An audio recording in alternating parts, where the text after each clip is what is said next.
नमस्कार. स्नेहसंजीवनी यूट्यूब चॅनलवर तुमचे स्वागत. स्वरचित कविता घर सादर करत आहे.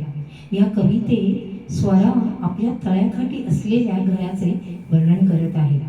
तळ्याकाठी घर हे आपुले आणि चारी बाजूने जणू आधारस्तंभ म्हणून डोंगर रांगा.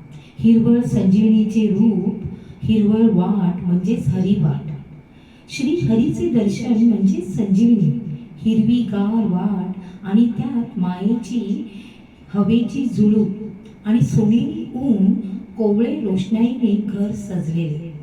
तळ्याकाठी किलबिल पक्ष्यांचे मंजूळ गीत आणि त्यात श्रीहरीच्या बासरीचे सूर कानी पडतात. मग तळ्यात पाण्यात निळाशार आकाशाचे दर्शन घडते. जणू साक्षात नील सावळ्या श्रीहरीचे दर्शन. सवे पांढऱ्या शुभ्र प्रेममयी ढगांची साथ. वाह. पुढे स्वरा म्हणते कशी, आकाशात सप्तरंगांचा खेळ रमला आहे. त्याची प्रचिती म्हणजे इंद्रधनु.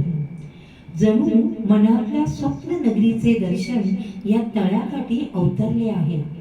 श्वेत झरा आनंदाने वाहतो आहे. असे हे तळ्याकाठी घरे हे आपुले. ऐका. तळ्याकाठी घरे हे आपुले, डोंगर माथ्यांची रांग. तळ्याकाठी घरे आपुले, डोंगर माथ्याची रांग. वाट ही हरी हिरवळ, मायेची झुळूक ऊन कोवळे. वाट ही हरी हिरवळ, मायेची झुळूक ऊन कोवळे. किलबिल मंजुळ सूर बासरीचे, किलबिल मंजुळ सूर बासरीचे. तळ्यात प्रतिबिंब सखा, तळ्यात प्रतिबिंब सखा. नील सावळे संगे हरी, प्रेम उपदार घन दिसे. नील सावळे संगे हरी, प्रेम उपदार घन दिसे. तळ्याकाठी घरे हे आपुले.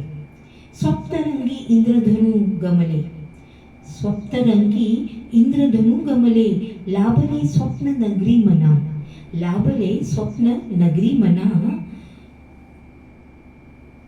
श्वेत आनंदे झरा वाहे, श्वेत आनंदे झरा वाहे. तळ्याकाठी हे घर आपुले, तळ्याकाठी हे घर आपुले, तळ्याकाठी हे घर आपुले.